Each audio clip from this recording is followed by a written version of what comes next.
Remember, there's some pretty important information here in the disclaimer. You might want to give the video a quick pause and read it. Oh, hey everybody, it's me, Sonic! Sonic the Hedgehog! Just here to remind you that if you haven't already, make sure to hit that like button. And for even more amazing customs, don't forget to subscribe to Wake Angel 2001! Because between you and me, they're way past cool!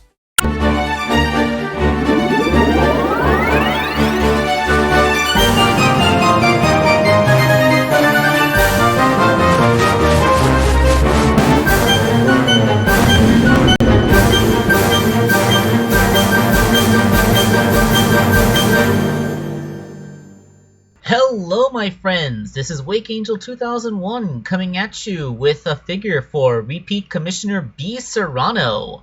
He wanted Metal Knuckles this time.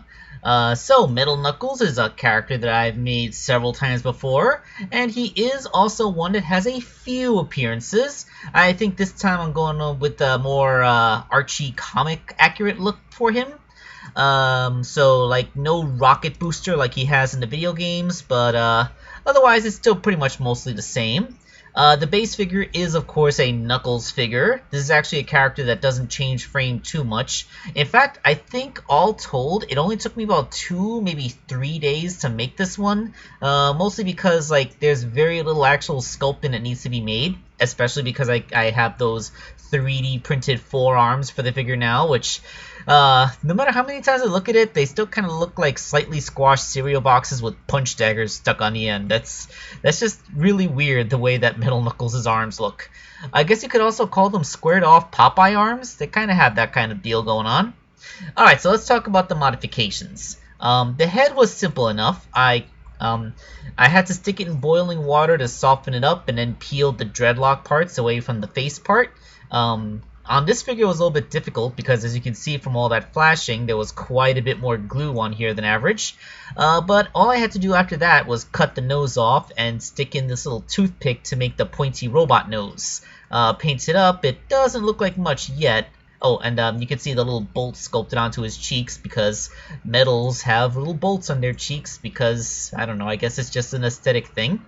And the dreadlocks themselves didn't require too much modifications either. I just cut the tips off so they have that mechanical look to them, and then I painted them with that, I guess the vent look. I guess Dr. Eggman wanted Metal Knuckles to fly in a similar manner that Knuckles does because he's obsessed like that, so he just put little thrusters in the dreads since Knuckles flies by fanning his dreads out and, you know, gliding on them.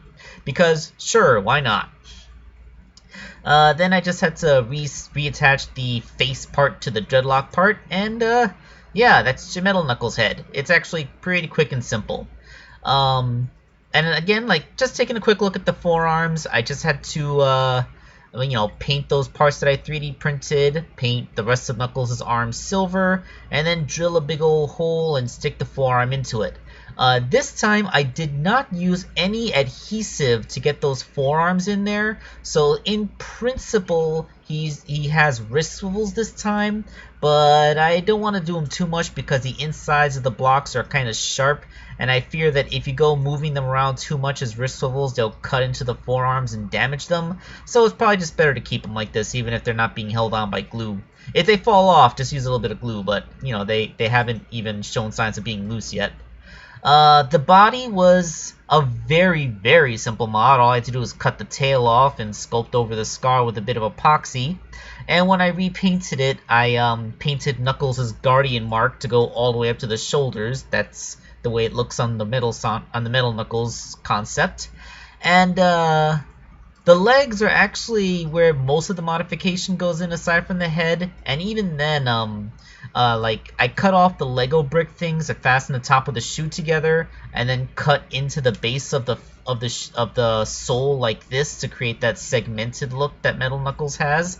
And there was very little sculpting required, just to make the shins look a little bit blockier, and those 2 big bolts that go on the sides of the shoes.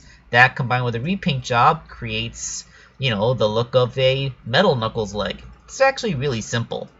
Relatively simple mods all the way. Let's reassemble them and see what Metal Knuckles looks like. And there we go! Metal Knuckles looks pretty much as he should, right? Modern Metal Knuckles, that is, not the Metal Knuckles that's completely accurate to his original appearance in Sonic R, because if you recall, Sonic R is technically a classic era game that takes place before the Adventures redesign that made all the characters taller, at least proportionally taller. So yeah, this is very much like a comic book accurate Metal Knuckles because, you know, Metal Knuckles appeared like this only in the comic book and not in any actual canon games. So thank you all for watching the video, and next custom will probably be a little bit more complex than this, so give me a few more days. And this is Wake Angel 2001 signing off.